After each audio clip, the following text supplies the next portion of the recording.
Okay, Jeff, this is basically for you. I took the bottom cover off too, only because if something fell in there when you're in here trying to get these little inserts off and it drops in, you have no way of getting to it unless you take the bottom cover off. So I took the bottom cover off. An easy way to get them out is you put the screw in, just like that. Take a Phillips screwdriver, put it on the head. Okay, this is going to be tough for me to do.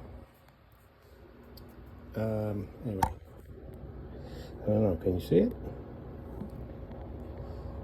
Okay, you can see the screw, right?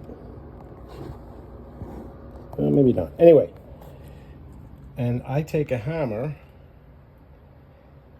and I hit the edge, just give it a tap. That's it. And the insert comes right off. Let's see, where is it? There it is. See? Very easy.